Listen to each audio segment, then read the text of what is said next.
Broadcasting live from the Ally encampment on the plain of Zendikar, this is Tap Tap Concede.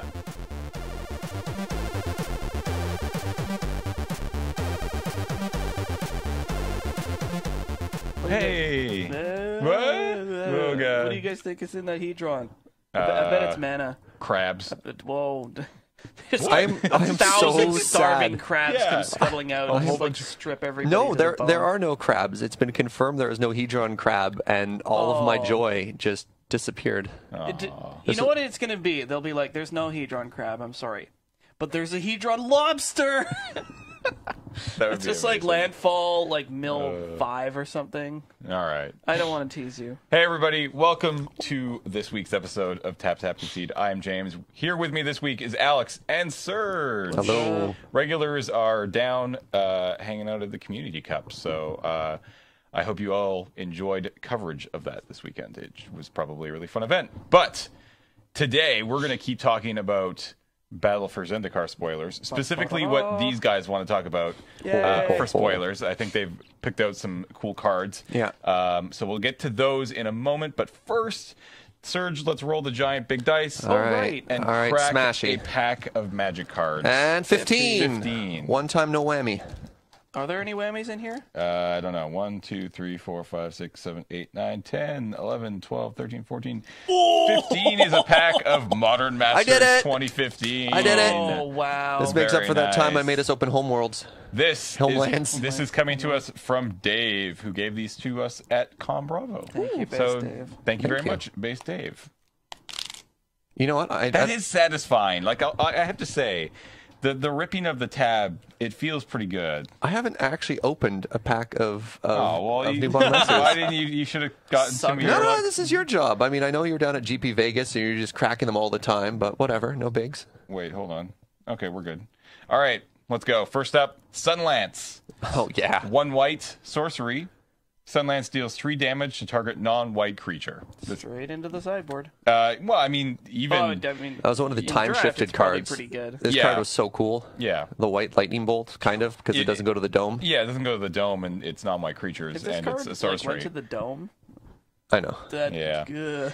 All right, next up we have Scion of the Wild. What's up? I was just 1 getting- green for a star. It's an avatar.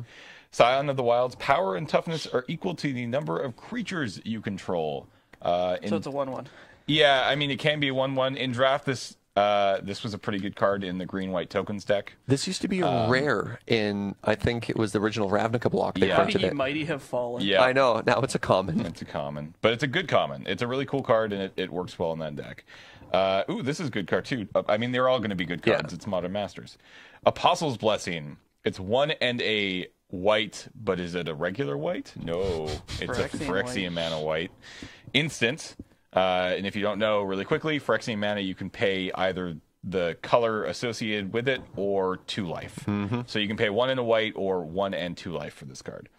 Target artifact creature target artifact or creature you control gains protection from artifacts or from the color of your choice until end of turn. This one was pretty good. Yeah. Isn't this tech in like the Infect deck? Yeah.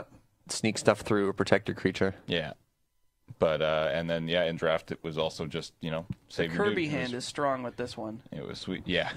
Yeah. Next up, Instill Infection. For 3 and a black, you get an instant. Put a -1/-1 counter on target creature. Draw a card. It's bad, but it's a removal. Yeah, it's bad. It's kind of terrible removal as well, but it cycles. So it replaces itself, right? So it's fine, but it's not very good. What's wrong, Serge? I just like your right. It replaces itself, right? Right? It's still, no, this card's actually kind of not that very good. Vapor Snag. That's a good card. This is a good card. That card's real 1 good. single blue for an instant. Return target creature to its owner's hand. Its controller loses 1 life. This is like, How would you like to take Unsummon and make it just slightly conditionally better? A little bit better. well, this is It's when not as good if Delver you was hit in your own standard. guys. Yeah. It's even fine if you hit your own guys sometimes. Sometimes the correct play is to save your guy. But like that was the backbone of Delver when Delver was crushing standard. Yeah. Vapor Snag. Yeah, that card was Play this card. ridiculous. Next up, Kami of Ancient Law. It's a 2/2 for How many times have they printed this card under different names? Ronom Unicorn. a lot, yeah. 1 and a white for a 2/2 creature spirit. Sacrifice it. Destroy target enchantment. Yeah, I mean, this card... There's like 4 different... There is at least 4 or 5 functional reprints of this card. But this one's a spirit. But this one is a spirit. And that does matter. It did matter, especially in this set. There was a black-white spirits deck, and this would fit right in there. So, next up, Viashino Slaughtermaster. I like this card a lot. 1 and a red for a 1/1. So, off the bat, it's like, no. Because you're not going to pay 1 and a red for a 1/1. But it has double strike. And so it's sort of like a 2/2. For black-green, you get +1/+1 until end of turn. You can only do it once, but that turns it into... Sort of makes it a 4/4. It turns it like into a 4/2. Yeah, it turns it into a 2/2 double strike, which is not... It's not bad. I mean, this card you yunned him out with. Yeah, just straight yund them out. Just yunned him. Yunned them. I'll fight 2 at once and then lick their guts from my blades. Wow. Wow. Dude, he's just woke up on the wrong side of bed. Guy's kind of a dick. Yeah. All right. Plummet. Nice. Classic. Plummet, yeah. Reprinted in our set, too. Yeah, it's 1 and a green instant to start target creature with flying. Boof. It's green. It's a green Doomblade. How many... I'm more interested in counting which sets it wasn't printed in. Plummet? Yeah. Plummet's been in a lot of sets. Well, this card is just one of those things that you have to have at draft. It's like Plummet and Naturalize are everywhere. Yeah. Just everywhere. Basically. Next up is Flare Husk. Plummet first printed in Magic 2011, and it's been printed in every core set since. Right. Yeah. All right. And Arch Enemy as well, and Conspiracy. Oh wow! Look at that. It's everywhere. All right. Next up is Flare Husk. It is a 1-drop artifact. It's a living weapon. So when this equipment enters battlefield, put a 0/0 black germ creature token onto the battlefield, then attach this to it. You can equip it for 2, and equip creature gets +1/+1. So you play it down for 1, you get a 1/1 basically, and then you can move this around and do whatever you need to do with it. Okay, so here's something weird that I heard. Okay. I couldn't figure out what the heck this thing was, and then somebody was like, "Oh, it's a glove." The glove has a face. I know, no. It's a 4-fingered glove. Yeah, but it looks kind of like... It does kind of look like a glove. What's her face's hand? I know exactly. Elish Norn? Yeah. Yeah. And then it looks sort of like her fingers. Like this thing's going back and forth, and Elish Norn is just like, "Get back here!" and like crushes the germ token. I love the living weapons. Oh yeah. Well, yeah, because Batterskull, man. Maybe kind of looks like her hand a little bit. I think she has 5 fingers, but whatever. Don't even worry about it. Phooey.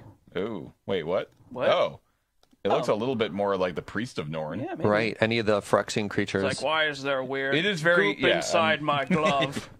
All right, let's move on. Sign in Blood is up next. Nice. Black sorcery. Target player draws 2 cards and loses 2 life. This is how you tell whether somebody's new to Magic and or draft, is when they target you with this and it doesn't kill you. Yeah. It's like, I dome you for 2. It's like, oh, honey. No, honey, no. Little agonies pave the way to greater power. The only time you ever target your opponent with Sign in Blood is for lethal. Is when they're at 2. Yeah. Feels good. Feels so and good. And I've done it, and it does feel super good. Yeah. It's like, here, draw 2 cards. Oh, but take 2 life. All right, next up, Devouring Greed. 2 black. It's a sorcery. It's arcane. As an additional cost to cast Devouring Greed, you may sacrifice any number of spirits. Target player loses 2 life plus... Wait, sorry. Target player loses 2 life plus 2 life for each spirit sacrificed this way.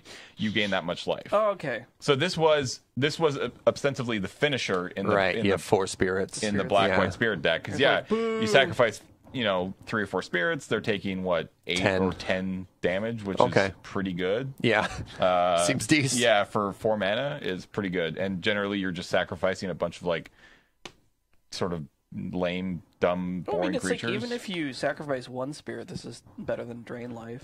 It's tough though, because on an empty board state, it's a card that kind of does nothing. Yeah.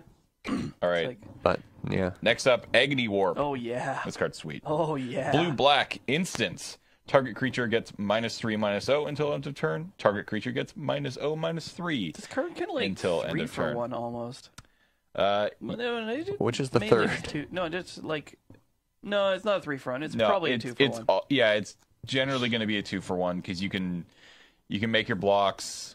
You can shrink one guy's power down and just kill it. And then... Or, I mean, you can just. I mean, this could just be blue-black -3/-3, right? Like, and there's nothing wrong with that, and that's super playable. Yep. And it's a good card. All right. Next up, Rakdos Carnarium. The bounce Is that lands. how you pronounce right. it? Or I never the remember. Karus? Rakdos, I assume it's Carnarium. That's right. That seems right. Enters the battlefield tapped. When it enters the battlefield, return a land you control to its owner's hand, and then tap it to add Rakdos to your mana pool. Man, I tell you, you want to make somebody really unhappy is you wasteland this after they play it. For their second land. It's so tough. You're just like, ugh. These lands are really neat, but they're such a risk. Yeah. They're very risky. All right. And, we have a rare. Come on, Goyf. It's not a Goyf. Okay. It's a red card. It's going to be bad. It's an X-costed red It's going to card. be really Is it bad. Fireball? It's Banefire. Whoa! That's not so bad. X-red Banefire deals X damage to target creature or player. If X is 5 or more, Banefire cannot be countered by spells or abilities, and the damage cannot be prevented. It's a pretty good finisher. Yeah, but it is. It's just a really good fireball. Yeah. Like, you cast it for 6, and they can't do really anything about it, and they take 5. So, yeah, this is easily, I think, the first pick too. Like, no questions asked. However, Get into Banefire. we do have a foil in here because it is Modern Masters. right. There's a foil in every Ooh. pack. Foil Glyph. No, it's So not. what do we There's think? No Foil way. Bob? No. It's a foil. It's white and it's uncommon. Ronan Unicorn. Mearsmith. Womp, Womp womp womp. Mearsmith, 1 and a white for a human artificer. 2/1, and whenever you cast an artifact spell, you may pay 1 colorless. If you do, put a 1/1 colorless mirror artifact creature token onto the battlefield. This card was fine in the limited environment. Yeah. Like it fit in very well with the artifact deck, but It's also a piker. yeah, Yeah. it is also a piker, but it's not as good as Banefire, No. right? I mean, Banefire is You just heard this. Mirror Smith, strictly worse than Banefire. yeah. You're also like the nice thing about this pack is that you're also like, I guess you kind of want like the Carnarium if you take the Banefire, like that's like, It's like maybe you're trying to make And, me like, force Jund. the Slaughtermaster. You will probably wheel the Slaughtermaster if you take the Banefire, and there's no other red in this pack, so it's not bad. It's not bad. Giver. Yeah. All right. Let's talk about new cards. There was our pack of Modern Masters. It will go in the box. So I don't know what order you want to go in. Serge took notes. I'm just gonna like. YOLO. All right. So just so we're so last week we talked about a whole bunch of Eldrazi cards. Nice. So we'll skip out. So if you guys had any Eldrazi cards, we might skip those for Sure. in favor of some different stuff. Yeah. But this week we're just going to talk about some cards that you guys are excited for Highlander, probably. Oh, yeah. Yeah, I guess you brought us here to get our perspective Yeah. on like the eternal playability of a lot of these cards. Absolutely. So There's some cool ones that we're Let's- excited about. sweet. Let's dive in. What do you got? What's the first card you want to talk about? Drana. Drana. Man, she's just good. Drana. She was on my maybe list. You like her? I think she's super good. And, like, it's she goes into like Masui Black, obviously. So Drana, for you guys who are not watching, 1 black for a legendary creature, vampire ally. She's a 2/3. She is flying. She has first strike, and she reads: whenever Drana, Liberator of Malakir, deals combat damage to a player, put a +1/+1 counter on each attacking creature you control. There's another invisible line of text after that which says during the first strike phase. Yeah, exactly. Well, that's the thing, right? Is that Yeah. I didn't realize that. I was like, oh shit. Yeah, so the So way she deals damage before all your other creatures and pumps them. pumps them before they get a chance to deal combat damage yeah. themselves. So It's sweet. Like, Yeah. I mean, it's another card for mono black aggro, which is great because mono black aggro is sweet. But does that deck need another 3-drop? And that's why I'm not completely in love with this creature. And it's like, is this better if it's just Battle Cry? So what are some of the other 3-drop black creatures in that deck? Well, I mean, Liliana, Geralf's Messenger. Herald of Torment and Master of the Feast. Yeah. Okay. I don't know. but There's probably space for this creature in a particular build that like goes like wide. yeah, not I high. guess so. I mean, black doesn't have a lot of anthem effects other than Blood Moon, not Blood Moon, Bad Moon. Bad Moon. Yeah. It's got that So this is kind of like, unless you're going like all in zombies and get all the zombie lords or something like that. Also, this is like keeping my hope alive that maybe Vampire Lander will become a thing by the end of this set. Because we got a couple of playable vampires, not enough to make that deck happen. Yeah. What color is that deck? Mono black. It's mono black. Maybe It's not. What about splashing red? I was gonna say with red. Actually, yeah. There's one vampire lord that's red. Well, there's also Stronger captain. There's the 1-drop red vampire rare that has protection, can't be blocked by humans. Yeah. No, like that guy's nuts it's gotta and be red black. slips. Stromkirk Noble. Yeah, Stromkirk like Noble. that guy's pretty nuts. So yeah, like I'm gonna wait till I see the rest of it. But if they print some more, But like Falconwrath Aristocrat, red black. Yep. So okay, you got me on board for this. Now you have me excited to build a red black vampire Highlander deck. Yeah. please do that, James. Please Lightning? make that happen. Okay, I'm gonna do that now because Blood now Artist. I really want to do that. You get to Damn play it. all the OG, like man. Hex Mage, Gatekeeper. Oh man, I'm so Malakir. doing this. All right, you've sold me on Highlander. You get to but play you just did it. Calistria Highborn. But we're That's only one of my favorite cards Right? of all time. Like, actually, one of my favorite cards of all time is know that card right there. You know what you could play in this deck is from Innistrad block the 4-mana Vampire Lord that if you control 5 or more vampires it flips. What was it, Lord of the Undead or something like that? No. I know the one you're talking about. Nelly plays that in mono black, just on its which own. one? It's 4 mana. It's 2 colorless black for a vampire. It was a huge bomb in Innistrad. Yeah, shoot. I just saw this card the other day.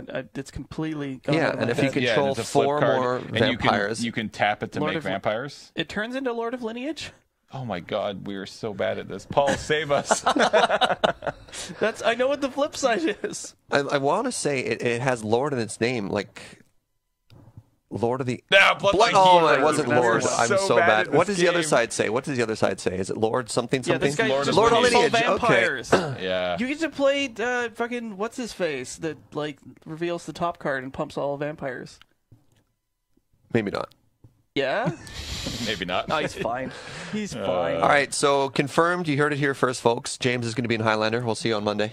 I will loan you cards. Do we have to wait for the I set to think we come have to out wait first? for the set to come Okay. out because I feel like by the end of Return to Zendikar block, there will probably be enough playable vampires to make a Highlander deck. Yeah, I mean, you just built Zombielander too, so Vampire Lander is Zombie pretty exciting. almost works. I feel pretty confident that Vampire Lander could be kind of real. Yeah. So Drana, you love Drana. I think she's good. Yeah. She's not like insane or anything, but she's just like a good card. yeah, she seems like a really good card. She was on my radar. She was definitely on my radar. So, But All right. what do you? All right, what do you got? What, All right. what card do you want to talk about? If we're talking about 3-drops that I think are nuts, Undergrowth Champion. What's this guy?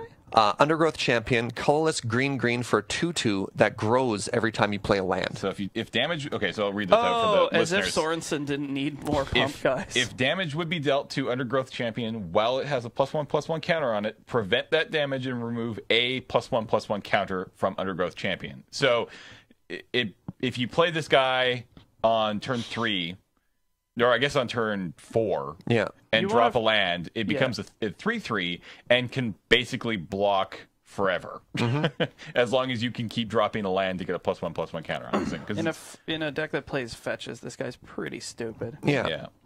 No, Well, this guy's great. I mean, it's another Miracle Grow card Yeah. for Yeah. Sorensen. It's tough. It's another 3-drop, and it's going to be competing with Mana Gorger Hydra. that. thing's so dumb. What was the Mikey Newman card? That Chasm Skulker. Chasm Skulker. So like, Yeah, it's this is tricky, harder right? to cast than Chasm Skulker. But is it better?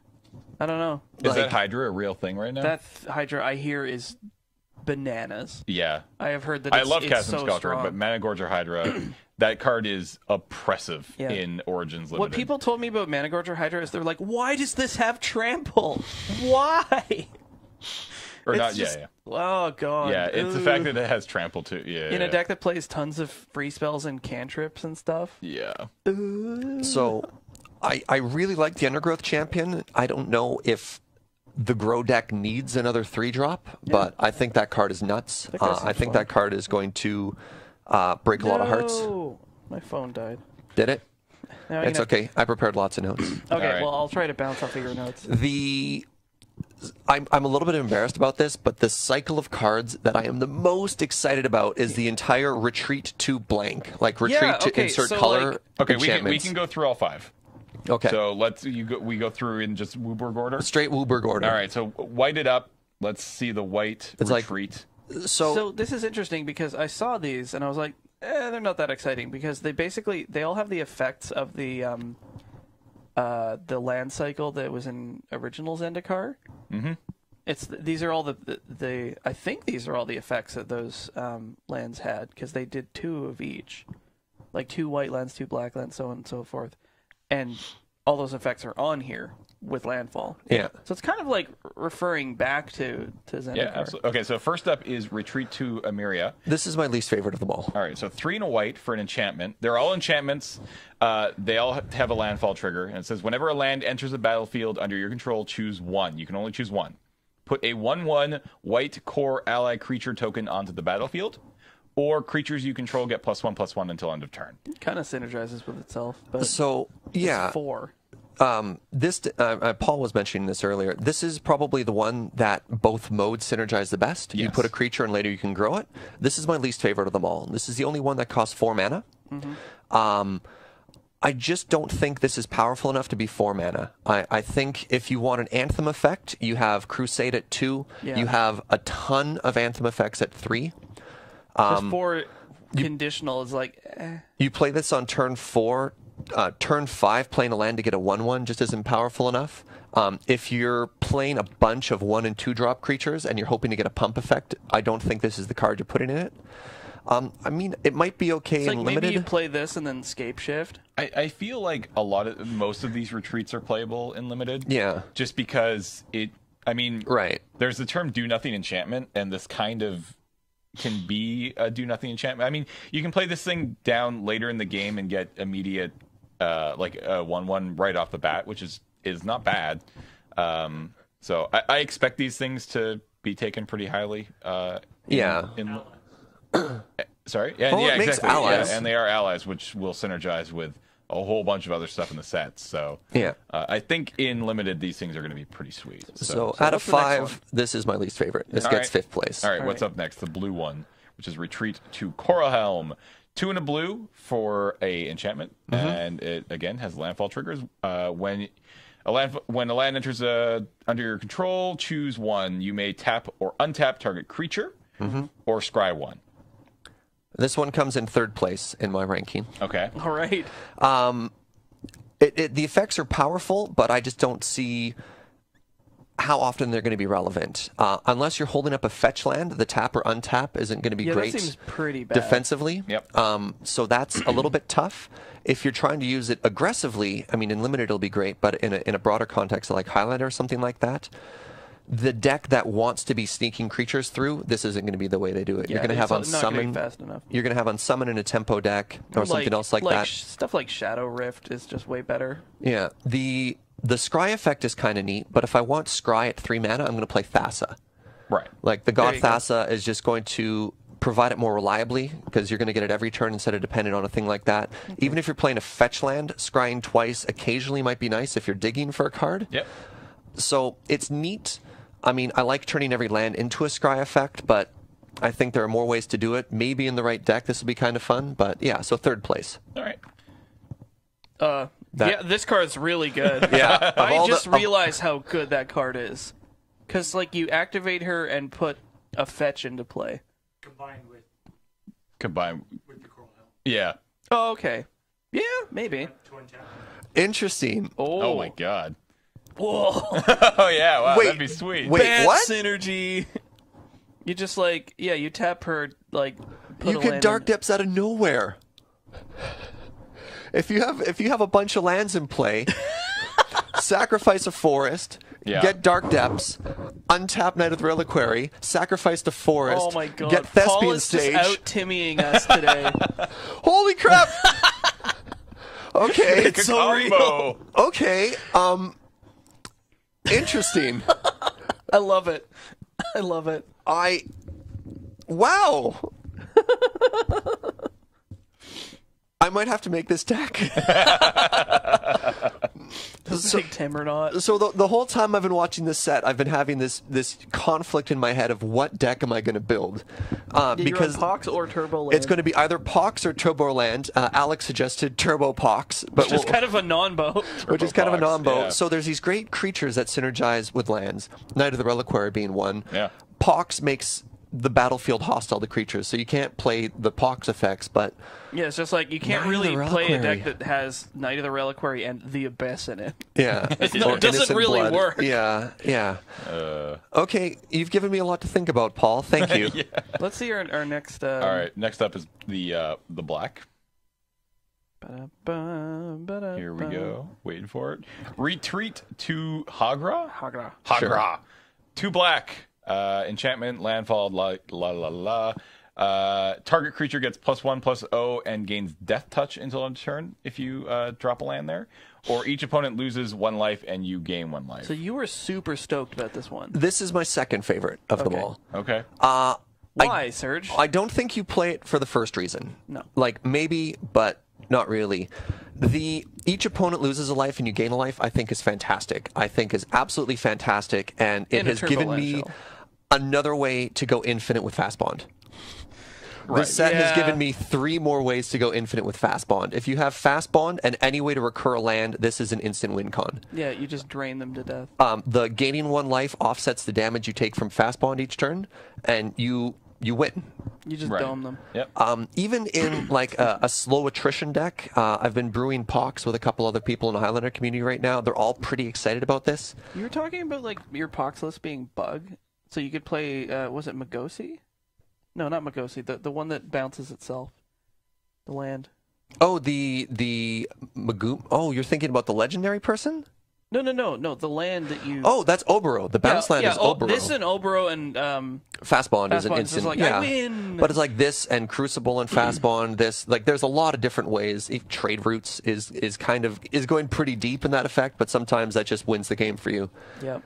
I'm pretty excited about this. I don't know if it quite makes it into Pox, but if I make some type of Turboland deck, that card gets in. And I'm probably unreasonably excited about it and evaluating it higher than it should be, but Yep. That's fine. yeah. All right. Don't even what's worry the about next it. one? Next up, Retreat to Valakut. 2 and a red for the enchantment with landfall. Target creature gets +2/+0 until end of turn, and target creature can't block. So I just this want to turn. point out that what I was talking about. These are the 2 effects from Teetering Peaks and Smoldering Spires. Yeah. So Which were super sweet. so this gives you Teetering Peaks every turn. if you want, That seems good. yeah. Sometimes 2 Teetering Peaks. Is this your It's 4th like, favorite? This is 4th. Yeah. Now, while these effects seem really, really powerful, I just don't see them being at 3 mana. I just don't see which deck it goes into. Yeah, I look at this and I'm like, Goblins doesn't want this. No, like Mono Red doesn't want this. Yeah, it just for the effect you get, It's too slow. it's too slow. It's way too slow. At 2 mana, maybe, but you'd rather be playing a creature Not at that even point. like at 1 mana maybe. So Teetering Peaks was nuts because it was a pump spell that was uncounterable. And you could play it with Plated Geopede or any creature or something like that and just Yeah. sneak a bunch of Dude, stuff that was in. the dream play. It's just like that into Geopede. You're just like, get him. And even if you're playing a bigger deck, if you're playing like a red ramp deck or something like that, playing a land to make a creature not block, you'll have red removal. Right. You'd rather just bolt what's in your way and then get through or something like that. So while the effects are really nuts, I just don't see with its casting cost where it finds a home. Right. That's fair. That guy pumps his toughness too. I forgot about that. Oh yeah, Plated and it has Geopede has Plated first Geopede strike. is just so. Oh man, that guy. Paul. I just like the comments on Retreat to Valakut. The top comment is, "Why would you retreat to Valakut?" Literally the worst place to retreat to. Yeah. Quick, no everyone shelter here. into the volcano. Like, pardon? Oh, It's like Volcano or Eldrazi. I'll take my chances with the volcano, yeah. All right, next up and last is the green, which is your favorite? This is my favorite. All right. This is my absolute favorite. All right. And Hold on. So 2 and a green. It's retreat to Kazan. Is it Kazandu? I think it's Kazandu. Kazandu? I don't know. Yeah, let's go with Kazandu. Kadanzu. It's retreat to Tony Danza. It has landfall like everything else. Put a +1/+1 counter on target creature, or you gain 2 life. Serge, why is this your favorite? I have an unreasonable love for the card Grazing Gladeheart. Great. I don't even know what card that is. I'm surprised you can actually say that mouthful. I don't know what that is. Grazing Gladeheart. 2 and a green for a 2/2. Oh, right, this card. It's an antelope. Yeah, How many times have you said Glazing Gladeheart? it's an antelope for 2 and a green. It's a 2/2. It has landfall. Whenever land enters the battlefield under your control, you may gain 2 life. It is shocking how many games this creature has won for me. Okay. And you play it at 3, and against the red deck, you just fetch. Yeah, you just until fetch you're every day. way out of lightning bolt range. And the fact that it was a creature was actually a liability. That's way easier to kill creatures than it is to kill an enchantment. So for the exact same casting cost, they get the same effect, but with no downside. It's great. I know what you're saying. You're like, wait, hold on. As a 2/2, it's not even a reliable blocker. No, it's not. Yeah. So you can't even say that it's holding off the aggro decks because it has a body. You trade, but oftentimes the damage you're preventing by trading is worse than the life you'd be gaining by playing lands. Right. And you're playing this in a deck that is trying to play as many lands as possible. So the enchantment here doesn't replace Grazing Gladeheart. They go in tandem. I would play both of them in a deck. And this is why I'm having a problem between Pox and Turboland. Because they're both good. Because I can play both of them. So you play Turbo Pox. Well, Turbo Pox kills my antelope. Yeah. That's true. So I don't want to put my antelope in a home that doesn't want to welcome it, James. That's fair. I mean, that's a mean-looking antelope, by the way. I know. It is the king of its forest. Where is that? What set is this from? It looks like a teddy bear. Don't even worry about it. That's a reprint from one of the dual decks. I think it was originally from World Wake. It was in the Zendikar block. Yeah.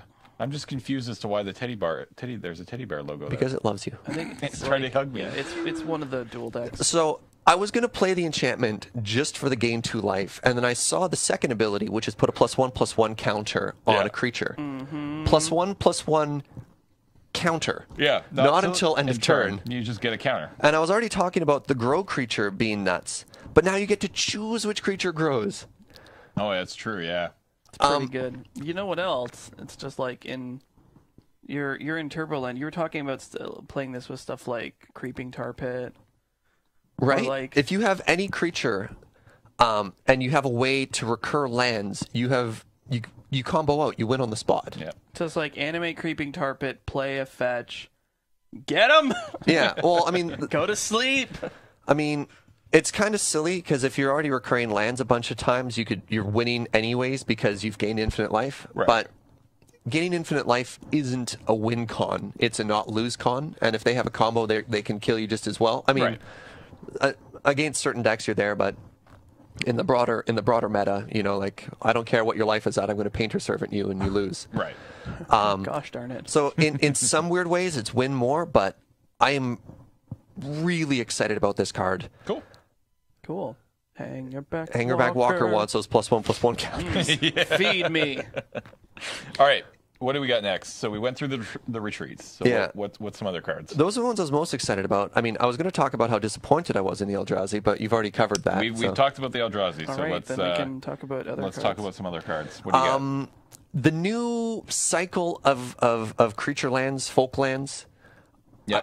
I'm not as thrilled about. Well, we've only seen 2. So there's 3. There's 3 more to come in the next set, right? So there's 2 in this set. So let's talk about the 2 of them. First up is I don't remember their names, unfortunately. There's the white Lumbering Falls, right? So the Simic one. Fine. So here's the manlands or the folk lands or whatever we're going to call them. They're rare. They're lands. They enter the battlefield tapped. They tap for blue or green in Lumbering Falls case, and for 2 blue green, it becomes a 3/3 green and blue elemental creature with hexproof until end of turn. It is still a land. Yeah. This one seems fine. This one seems pretty fine, yeah. Like, it doesn't seem bad. Well, I mean, like, the cycle seems like they probably took... they probably looked at the Folklands from original Zendikar and were like, some of these are really way too strong.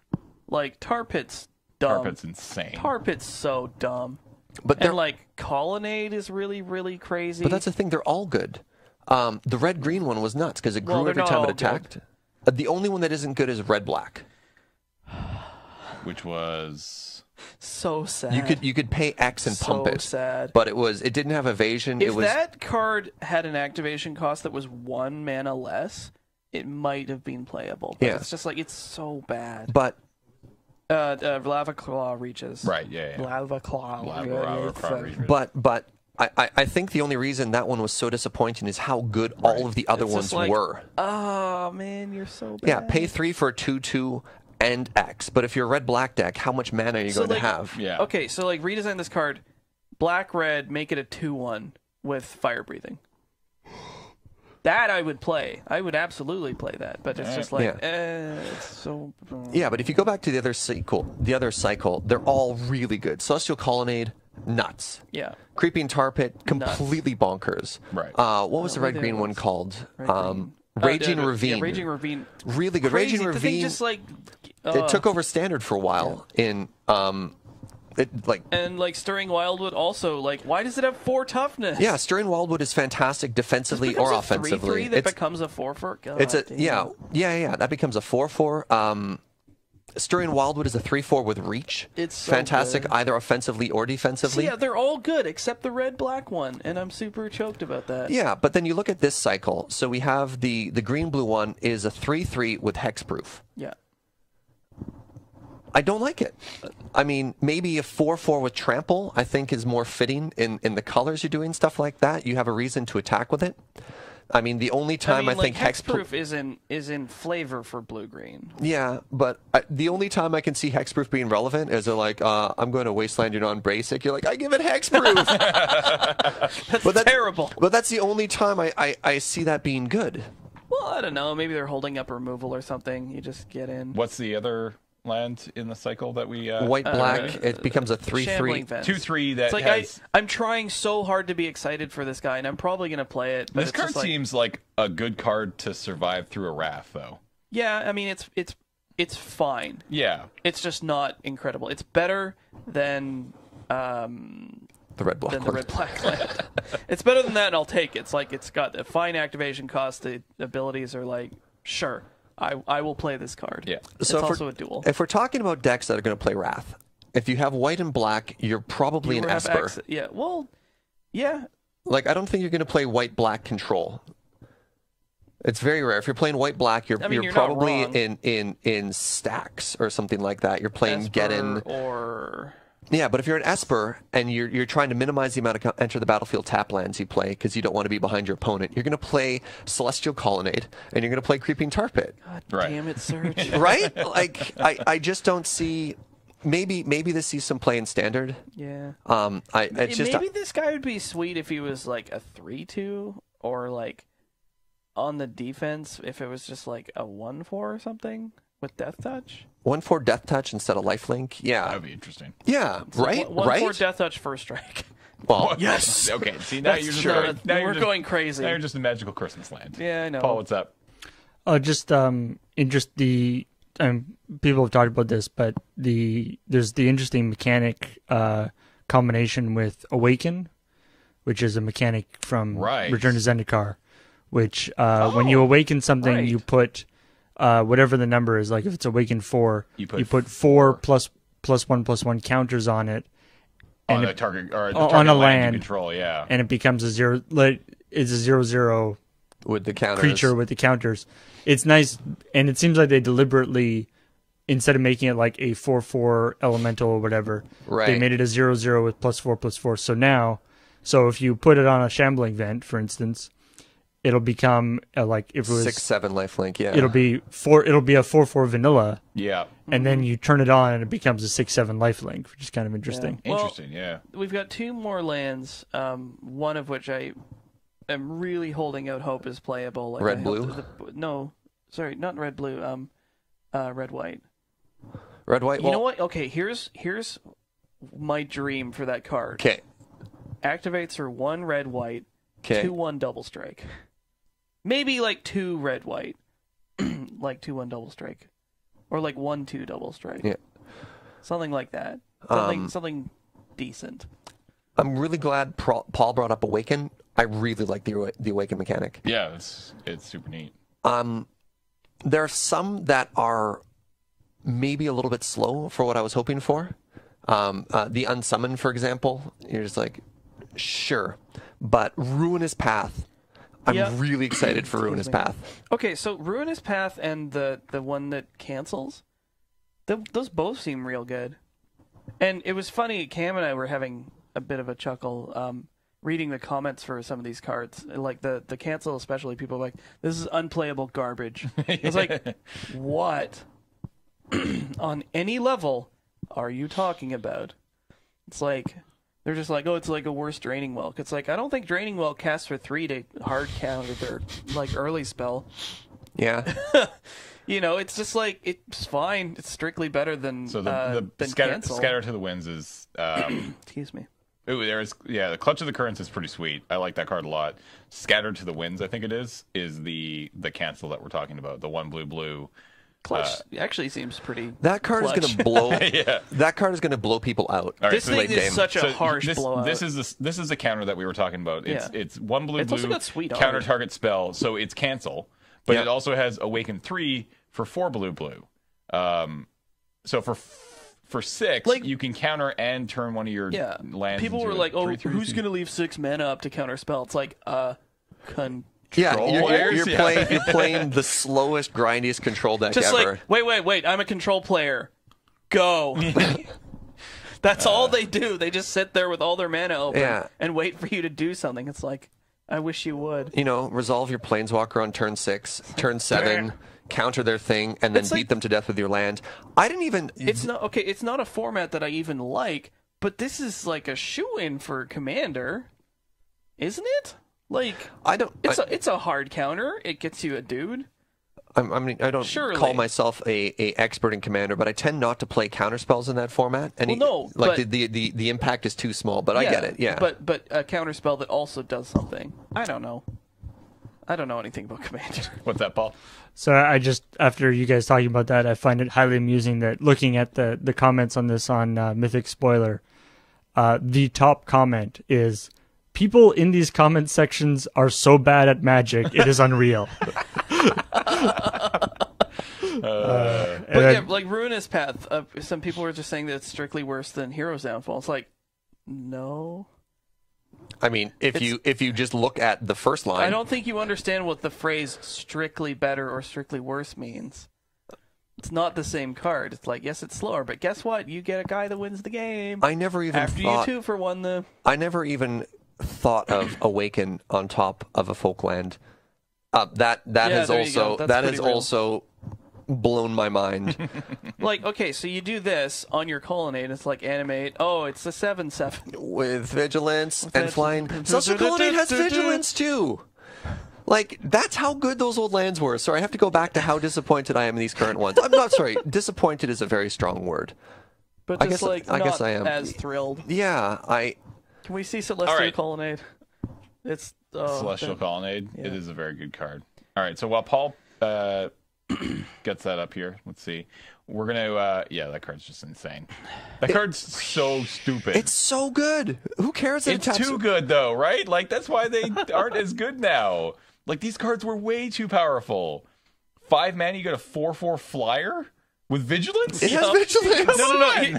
This is the best thing: is you animate it, you like smack them with it, and then they're like preordained.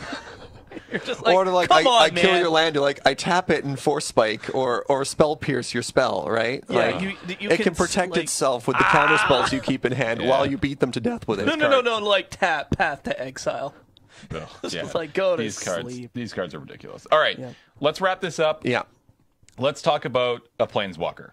Okay. What Planeswalker do we want to talk about? Do we want to talk about Gideon, Kiora, or Ob Nixilis? We have to pick? Yep. Chad. Which one? You want to talk about Chad? You like Chad? Let's talk about Chad. Let's talk about Chad. I like Ob Nixilis as well, but he's just good. Chad in a very unexciting way. So Chad was the first Planeswalker to be spoiled for the set. Why do we call him Chad? I don't even know. Because of original 5 mana Chad. Yeah. 5 mana Chad. 5 mana Chad. Yeah. He was all like, "Come at me, bro." Right. That's why we used to call old Gideon Jura Chad, because he was like, he would throw a kegger. He's the bro who shows up at the party and he's like, "Come fight me." Is throw a kegger, come fight me.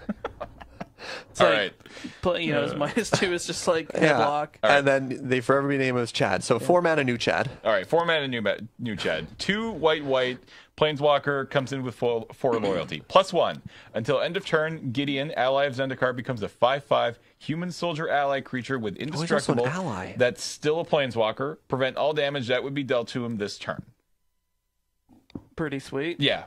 I mean, that's just sort of a staple of Gideon is that he turns into a big dude that can so this 0 ability... stuff. The 0 ability is interesting. Really great. Also, a limitless goldmine of jokes, because he makes a white knight ally. All right. So for 0, you can put a 2/2 white knight ally creature token onto the battlefield.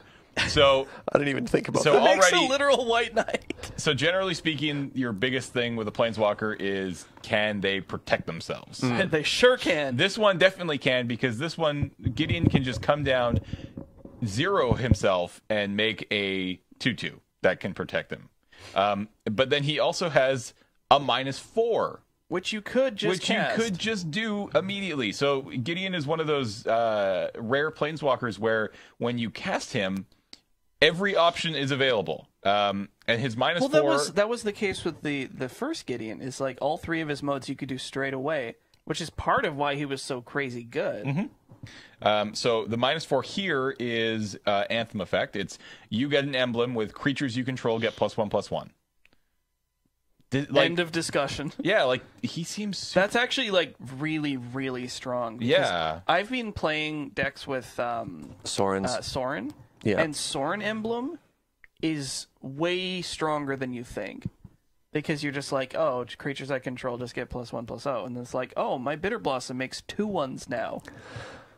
Yeah. So when I looked stuff like that, when I looked at this Planeswalker the first time, I didn't like the order of the abilities. But now that I think about it, I to elaborate, I wish that the +1 was make a 2/2, and the animate was a 0, because that's a little bit more consistent with how previous Gideons worked. But I mean, like 0 abilities that just make powerful creatures are very, very good. Yeah, well, I mean, they had that in the Garruk flips. The Garruk Relentless has 0 ability that makes creatures as well. This guy maybe just sits there, makes 3 allies, then blows himself up, and you attack for 1 million. Well, I like that they make you do tough choices, because making creatures and building towards the Anthem are in opposite directions. Yeah, that's a really deliberate thing. And it makes you play tight, and that's neat. Because you can't play Gideon into an empty board and then +1 in order to get the emblem, because you don't advance your board state. Yeah. I think I like that a lot. Now, I mean, I've just now as I sit here, I've totally changed my position. I like him. He's a really clean, tightly designed, good, playable card that isn't busted. Yeah. Cool. Yeah, no, I dig him. All right. I think that will... Paul? I was just going to say, from a flavor perspective, I kind of wish the token he created had protection from black and vigilance, so it was actually a white knight. Right. The old white knight card. The white knight didn't have vigilance. No, first strike. First strike. Ah, there you go. Yeah. Protection from black first strike. Because he creates white knights. Yep. Yeah, although these are white knight allies. So... Man, you know what? And these are white knight with a small W. Yeah. I want a planeswalker that makes creatures with exalted. A planeswalker that pumps out exalted creatures? That seems really strong. Yeah. Just like 1/1s with exalted would be pretty stupid. Pretty stupid. Even actually, 0/1s with exalted. I'm just sad there's no Hedron Crab. I know. Well, you still have the original. There's still. Do you want us to get you a foil playset? I already have a foil playset, and I have the custom altered art playset. I love that card. We gotta find the original painting and buy it for Serge. For anybody who doesn't know, Hedron Crab is a 0/2 for 1 blue. It has landfall. And says, whenever a land enters the battlefield under your control, the target player puts the top 3 cards of his or her library into his or her So what we're saying is it's Miller time. This is my favorite card that has ever been printed in Magic cards ever, bar none. Yep. And on that bombshell, we'll end it. Because what? Seriously? Yeah. This is your favorite card of all time? Ever. Wow. Well, you played an entire deck around this. Several. Yeah. Well, you played this with Archive Trap and Path to Exile. You monster. Oh, dear. Oh, it's so good. All right, guys. I think that's going to do it for this episode of Tap Tap Concede. Thank you all for coming and hanging out with us. Next week is pre-release weekend, so we will endeavor to do our usual pre-release and then come straight back to the office to film the next episode of Tap Tap Concede and tell you all about our journey through Zendikar, returning to Zendikar. Good luck opening those sweet new lands. Super excited. Yeah, good luck opening your expeditions. Get there. I just noticed the little bucket lands in the background. I never noticed that. Yeah, those are on the basics as well. The longer you look at that card, the more beautiful it becomes. The better. He's playing with a... Yeah, no, see, this is the best card ever. I'm sold. All right, guys. This podcast, like all other podcasts that we do, is brought to you by you guys over at patreon.com/LoadingReadyRun, right down here by Serge. You can go check that out. If you like what you watch and you want to come support us, that would be great. We're pushing ever closer to that AFK streaming goal, and we'd love to make it there. And if we do, we'll start playing a lot more Magic on stream, which I think will be a lot of fun. Real life Magic, none of this Mitgo stuff upstairs. Real life, paper in hand. We could play so much Highlander. You guys could play Highlander. Yeah, that could We've been dreaming about this. That could be a thing that could happen. But until next week, thank you so much, and we'll talk to you soon.